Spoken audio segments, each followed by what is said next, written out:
This program is brought to you by the Singapore Institute of International Affairs, with the following sponsor and partners.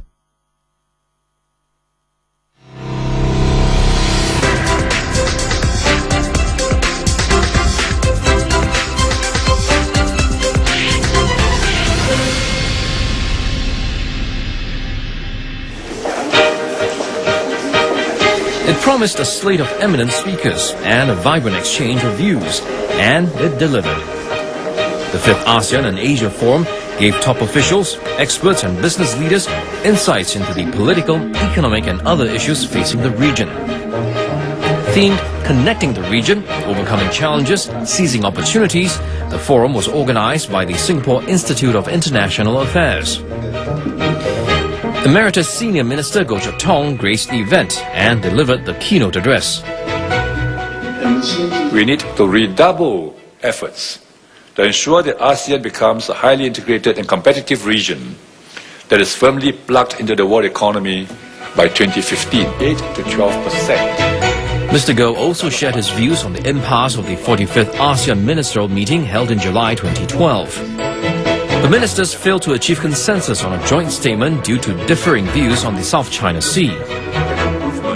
Whether we like it or not, after the 45th AMM, the South China Sea will remain a test case of ASEAN's ability to forge consensus on difficult problems and act in the region's broader interests. On that note, the one-day forum went into full swing, with 6 groups of panelists taking their turn on stage. A topic that generated much interest was ASEAN and the United States. May I turn to Ambassador CARDEN to share with us his thoughts? I would like to start with, I think, something that will surprise everyone in the room. And it begins with the date, which is May 2nd, 2006. On that date, 4 senators proposed legislation in the United States to create my position. And if you look at that legislation, it's quite informative. The legislation talks about climate change, biodiversity, students studying in the United States, economic issues, avian influenza. There's not a breath about political security issues. It includes as well human trafficking, wildlife trafficking, illegal fishing, illegal logging, rule of law issues, and by that I don't simply mean human rights issues, although that's also on the agenda. That's what the United States is doing out here, along with, I will say, a lot of our dialogue partners and colleagues, as well as ASEAN. I agree with Ambassador CARDEN. The United States has very much been in the picture. But that story is not well appreciated, and maybe because it's not very well told. And the reason behind it, and you have to ask the reason why isn't that so? Why is it that when the Obama administration came in 2008, there was a lot of statements coming from ASEAN officials that they need the US to be engaged in the region. If you look at the trade between ASEAN and the US, it only accounts for 8.3% of the ASEAN trade. And if you compare that with other dialogue partners, China being 20%, then the US actually falls short of that. So there's more that can be done in that regard. And there's this concern, as you would have read in many commentaries, that when the new administration comes, whoever is elected, perhaps the shift from the pivot to Asia to Southeast Asia, East Asia, and interest in ASEAN may perhaps be, may lessen. And there's always a concern. This is my second point, that this much talked about pivot to East Asia has to be perhaps more nuanced, more calibrated, and has to be better understood. I think the US is finally treating ASEAN as a region, not just as a kind of a hub and spokes of alliances and relationships.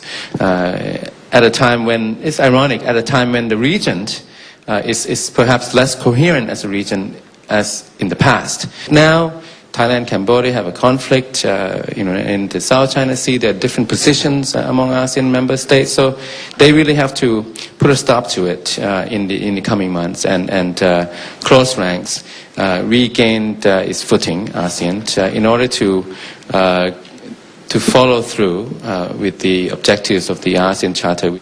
Now, my last point is about what happens next on a longer term. Beijing is increasingly assertive. And the US will be more engaged, partly because of that.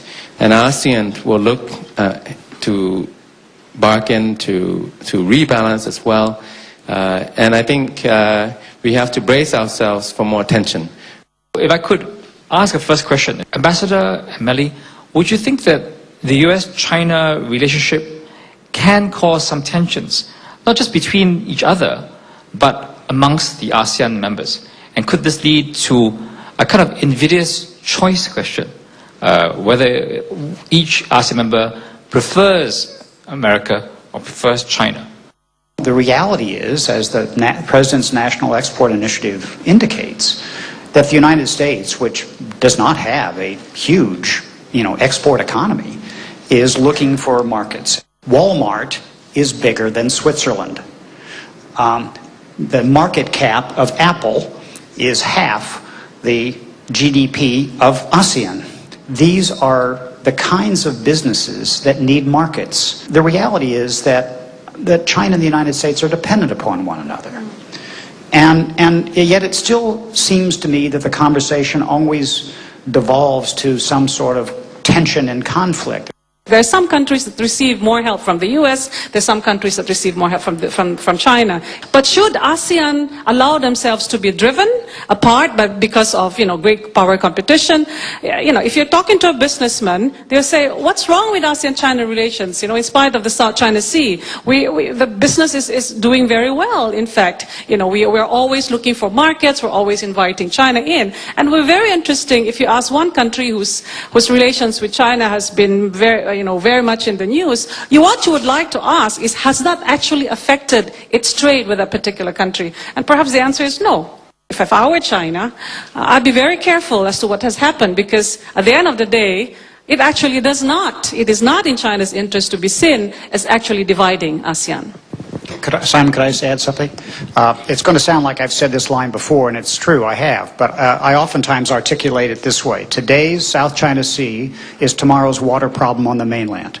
The reality is that the ASEANs have a deep connection to each other, and they need to act together. That is why the United States is supportive, not only supportive, we couldn't do more to encourage ASEAN unity on all issues. While I nodded my head when Ambassador CARDEN said, South China Sea today is tomorrow's water security, yes and no.